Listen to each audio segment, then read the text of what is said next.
สบายดีพ่อแม่ทุกท่านมื้อนี้ฟ้ากับฝนจะมากินตำบักหุ่งให้พ่อแม่พี่น้องเบิ่งเด้อไม่ถูกดิ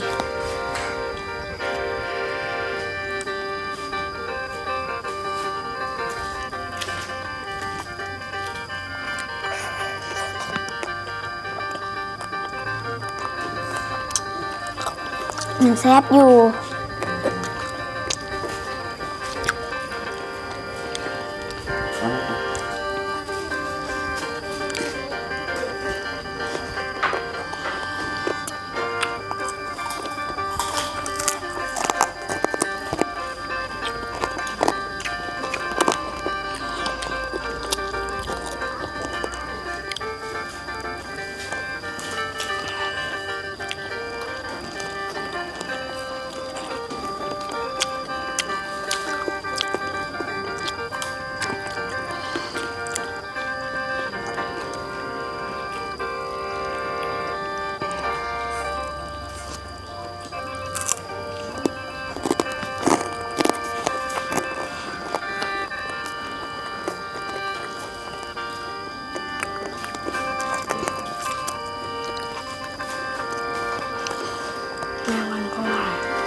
มันนี่ก็มาหลายเนาะ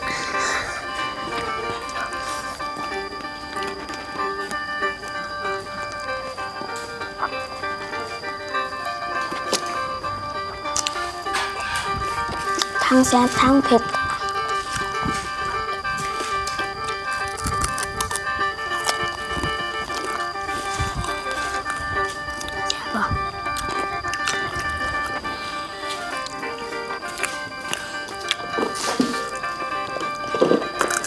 มันข้าวหมู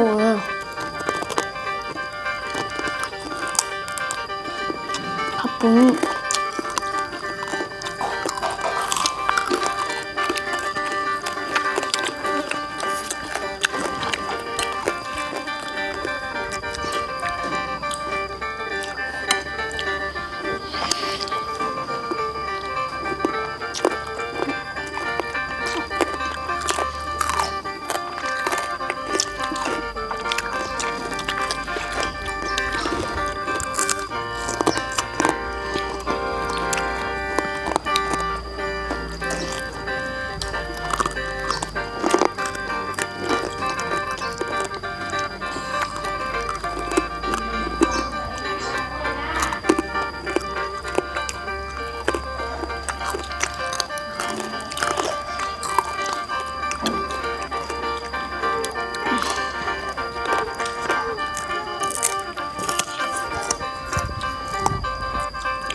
รสชาติของมันแอบเผ็ดอยู่แต่ว่ามันแซ่บ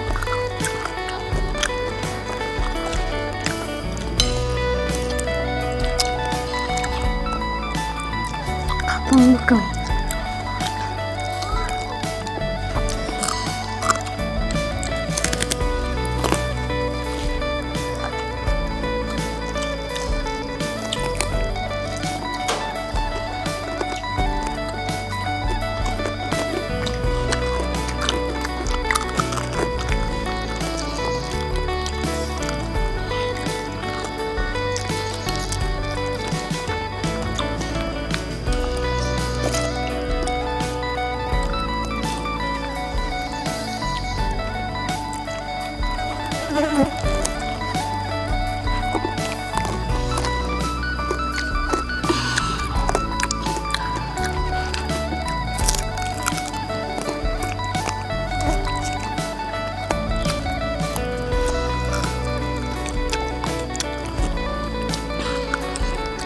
เผ็ด อ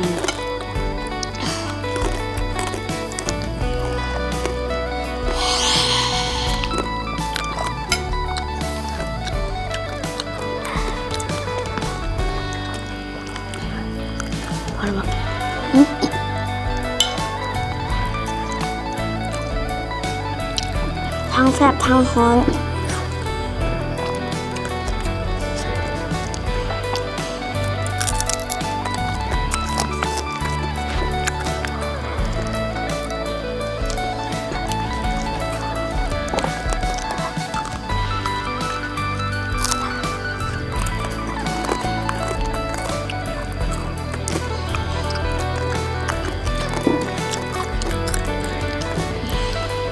จมูกว่า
คลิปนี้ก็จบไปแล้วเด้อมื้อหน้าพ่อแม่พี่น้องมาเบิ่งกันใหม่เด้อบ๊ายบายอย่าลืมกดติดตามช่อง I am สายฟ้าเด้อบาย